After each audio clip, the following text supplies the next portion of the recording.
राष्ट्रवादी काँग्रेसचे वजनदार नेते छगन भुजबळ काका पुतण्याला अस्मान दाखवून लोकसभेच्या नाशिक मतदारसंघात इतिहास रचणारे माजी खासदार हेमंत गोडसे यांना राज्यसभेवर संधी मिळू शकली नाही।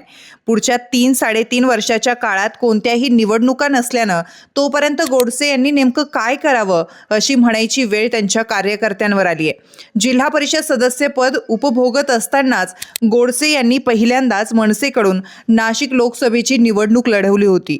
त्यावेळी राष्ट्रवादीकडून समीर भुजबळ निवडून आले खरे, पण गोडसेंनी जोरदार लढत दिली होती। घसघशीत मतं मिळाल्यानं फार्मात आलेल्या गोडसेंनी त्यानंतरच्या पंचवार्षिकमध्ये शिवसेनेत प्रवेश करीत पुन्हा निवडणूक लढवली। सामना पुन्हा समीर भुजबळ विरुद्ध गोडसे असा रंगला। यावेळी मात्र गोडसेंनी भुजबळ यांना आसमान दाखवत लोकसभेत दिमाखात प्रवेश केला। भुजबळांच्या साम्राज्याला धक्का दिल्यानं त्यांचा विजय चर्चेचा विषय ठरला। पण पराभवानं खचतील ते भुजबळ कसले। 5 वर्ष पुन्हा तयारी केली। त्यानंतर निवडणुकीत दस्तूर खुद्द छगन भुजबळ हेच रिंगणात उतरले। त्याही वेळी लढत भुजबळ विरुद्ध गोडसे अशीच झाली। आधी पुतण्याला पराभवाची धूळ चारणाऱ्या गोडसेंनी यावेळी काकांना पराभूत केलं आणि या मतदारसंघातून पुन्हा खासदार रिपीट होत नाही हा इतिहास खोडून टाकला।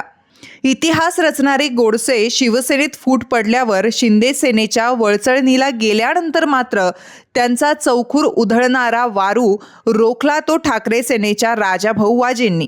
2024च्या निवडणुकीत रंगलेला महाविकास आघाडी विरुद्ध महायुती असा वाजेंच्या रूपानं महाविकास आघाडीने जिंकला। शिंदे सेनेनं गोडसेंच्या हट्टापायी जागा सोडवून घेतली खरी, पण पदरी पराभव आला। गोडसे सध्या कोणत्याही सभागृहाचे सदस्य नसल्याने खाली आहेत। त्यामुळे राज्यसभेची जी काही एक जागा शिंदे सेनेच्या वाट्याला आली त्यासाठी त्यांचा विचार केला जाईल असं त्यांच्या कार्यकर्त्यांना मनोमन वाटत होतं। माजी खासदार राहुल शेवाळे सोडले तर दुसरा कोणी स्पर्धकही त्यांना नव्हता।